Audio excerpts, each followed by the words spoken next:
Welcome to our continuing stories about Pensacola, Florida, North America's first-place city, the City of Five Flags. And in this recent series, we've been talking about Pensacola and its people and activities during World War I. And in the previous session, we talked a little bit about how things were leading, people here reacted as we were leading up to our participation in World War I. We gave the background of our president, Woodrow Wilson, and the things that he tried to do as a peacemaker. We talked about the evolution here of some of the elements that are so important to our community, to our existence as citizens. One was the establishment of the Sacred Heart Hospital, and then shortly after that, the development of Newport Industries. And we mentioned all of the things as people here and across the country observed the onset of war, the development of propaganda as it was influencing people and their decision making, and then as we approached problems that probably ferreted the way for us into World War I itself.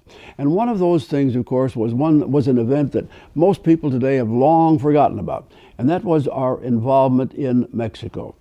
In the middle of the 1916 period, revolutions had broken out again in Mexico, and one of the revolutionaries was a man named Pancho Villa.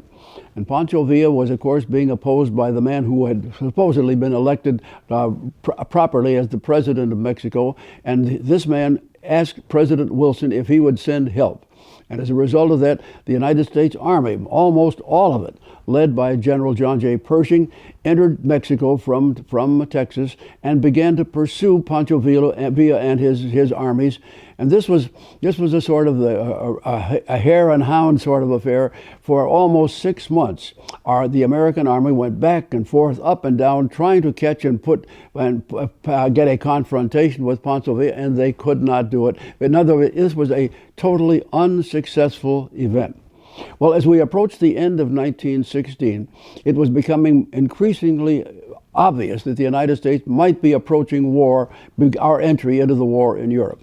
And this was taking place because of 2 or perhaps even 3 different things that came to the fore. Number one was it was obvious at this point that Germany was playing games in Mexico, providing arms and munitions and leadership for the Mexican revolutionaries. This was a no-no as far as the United States was concerned. And then in the early part of 1917, the British intelligence intercepted a telegram sent by a man by the name of Arthur Zimmerman, who was a member of the intelligence service in Germany. This telegram was to officials in the Pancho Villa group in Mexico, saying that if they would continue to attack the United States hard, the Germans would guarantee that they would bring more munitions and so forth to them. What they wanted to do, the Germans wanted to have the Mexicans keep the United States active here so that our troops could not go to Europe. That telegram, of course, set off things, of course, and at almost exactly the same time, the leadership in Germany, this, of course, we know, of course, that the Kaiser was technically the leader, but by the time we get into early 1917, 2 generals, Ludendorff and Hindenberg, were really running the show. The army had more or less pushed the Kaiser aside, and Ludendorff and Hindenberg realized that things were getting very, very tight for the Germans, and that unless they resorted again to unrestricted submarine warfare, the chances are they were not going to be able to hold out too long against the combined French and British forces. And so that kind of warfare erupted again with immediate, very serious losses in shipping for the British and French, and that included losses in lumber shipments out of Pensacola going to those markets overseas. So people in Pensacola began to become very much concerned about this as well. Well, we come into the early part of February, and it's now these events going one on top of the other now across the country. And people in Pensacola were feeling this way too. People were saying, all right, we've had enough. The Germans are doing their best to undermine us, and they also are slowly but surely winning in the war in Europe, because by now, early 1917, the Russian situation had deteriorated. So the Germans had almost completely wiped out the fighting abilities of the great Russian army, and it looked like the Russians were going to be forced out of the war and that of course would mean that all that force of Germans on the east side could now be shifted to the west against the British and French. So all of this was coming together, and as a result of that, the Congress and Mr. Wilson came together, and a declaration of war was made. Well, we're now in the war. So what did we do in Pensacola as all of that started? Because bear in mind now, we are just now bringing the soldiers back out of Mexico. We're finally getting them back into force. And it's kind of interesting for us today to kind of look at this. At that point in time, the United States Armed Force, and this included now the militia that were formed in many of the states, the total manpower that we had was about 200,000 men. Pershing's force in Mexico was less than half of that. And that was the army, all we had together when we considered going to war in Europe. So obviously things were going to have to change very quickly. And of course the whole atmosphere in our community focused on that as well. One of the first things that happened was that a group basically of women, along with leadership from the aeronautical station, came together, and late in February they created our own Pensacola chapter of the American Red Cross. And almost at once the Red Cross, taking their lead of course from the national sources, began to do things for people here and to make preparations for what they would be doing once we were actually in the war. Going beyond that now, of course, the people here began to say, well, how are we going to deal with the need for people? Well, we didn't have a militia force of any size in Florida. So this was one where something very interesting did happen. A man by the name of A.C. Blunt, who had been very active in many facets of the leadership and business community here, went to the Governor Sidney Katz, and said, I know that we are short of militia and manpower in an organized way. I will personally volunteer to underwrite the creation of a military company, get them equipped, and I will turn them over to the state as militia. Well, Mr. Katz said, by all means, you have my blessing, and so Blunt did this. He succeeded very quickly getting volunteers, of course, coming into the group, and within a matter of 2 months, he had put this militia group together, and they were turned over, ready to be sent for training by the state. Secondly, when that was done, Blunt said, well, I've done it once, I'll do it again.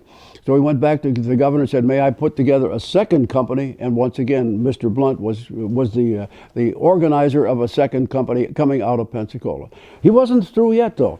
He went to the city council. He went to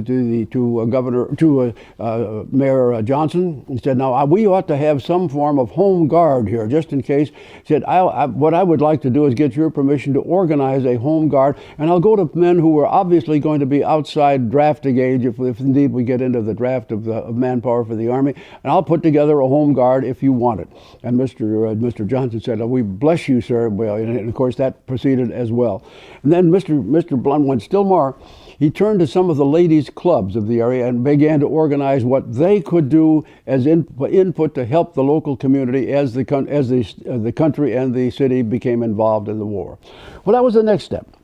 By now, of course, once war was declared, the Red Cross, the new Red Cross, the Salvation Army, the Knights of Columbus, all of them came together and said, well, we want to be able to help our troops and our people here, but also overseas. So all within the month of April itself, in April of 1917, all of these organizations went to the community and began to raise money to put men and teams overseas to help our troops as they went, and all of them were a great success and continued to be from that point all the way through the balance of World War I.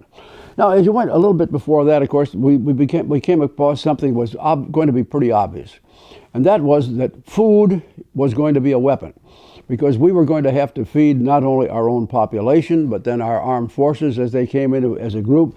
And we were still sending relief we could almost call them Red Cross packages. We weren't exactly that, but we were sending help across the water to populations, civilian populations in the Allied area that were being hurt by the war. And so that began to come together.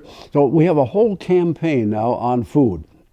Back in the early part of the war, 1914, once Belgium had been ravaged and the food situation was critical, President Wilson had appointed Herbert Hoover to be a kind of a food czar, to organize food shipments, allied food shipments that would come to the Belgian community to help them, and he was very successful. Now Mr. Wilson turned to Mr. Hoover once again and said, I want you to be the United States food czar. You're going to be in charge and trying to organize this and this and that to make sure that we do the very best we can to have all the food we can, and we don't waste it, and that it goes to the right places. And Hoover agreed, and that was the role that he would carry out all the way until the end of the war. Well, what did they do locally? Well, the first thing they did was, well, we need to grow and raise everything we can. So they began to urge everybody that had a little spare piece of ground to put in what they called a victory garden. And some of the large seed companies began making contributions so that if you and your home and your family wanted to put together such a garden, all you had to do was dig up the ground, follow the rules, and then you would get your free seeds. And then, of course, there was a channeling arranged locally so that the food that you grew that was excess for what you needed, it would be passed out to people or places where it was needed even more. Now, they began to safeguard the use of critical shortage items.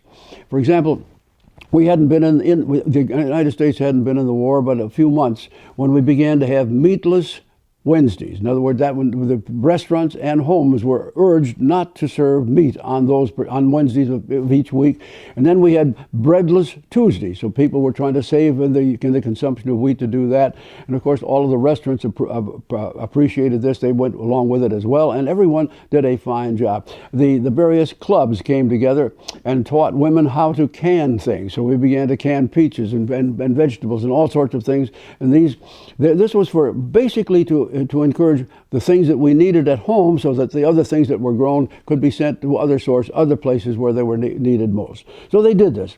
Okay, in May the 1st of 1917, we passed the Selective Service Act, which meant that we now were going to be able to draft men for the service. And basically, Mr. Wilson and his cabinet said that by the time we're through, we're going to want to register at least as many as 10 million men so we have the proper numbers.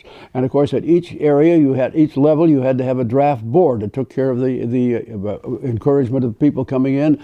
And in Pensacola, local men, people like Tom Kennedy, were made heads of the draft board. And they had it in 3 stages. The draft board itself, which did the registration. Then there was an appeals board that dealt with cases where people said, well, I can't go, or I have a reason not to go. And then beyond that, still a third board called the exemptions board that dealt with this. And Pensacola had its problems because while people were perfectly willing to sign up and go and consider being drafted, the number of rejections for physical reasons was very high. And of course, this was a concern for all the way through. The next thing, of course, when the Selective Service Act was passed, many men rushed forward to volunteer. And it was kind of interesting that the people rushed forward here to go in the Navy. So much so that the naval officials they didn't know where to put them. They rented old hotels. They found any place they could put bunks and hammocks and so forth on the Navy, because the Navy as a whole at that point in time said they wanted to get about 25,000 men the first 3 months, and at this point in time, Pensacola was surely taking care of rendering its own numbers. Well, we got involved, and we have moved forward on this now. The grocers are cooperating, the farmers are cooperating, the 4-H club is cooperating. Everybody's doing his best to take care of the priorities that have been set up. The manpower is flowing, the industrial complex is going, and out at the the aeronautical station, the training process had been accelerated because before the average number of graduates per year the first couple of years of the station had been about 50 per year. It went forward so much faster that in 1917, 500 men were trained, and before the end of that year, Lieutenant Kenneth Whiting went overseas with the first 25 or 30 airmen, who of course would be assigned to French and British troops. So that's where things stood as we entered and came close to the middle of 1917. We were now in the war, and in our next episode, we'll see what happens next as the war proceeds and we send men actually into combat.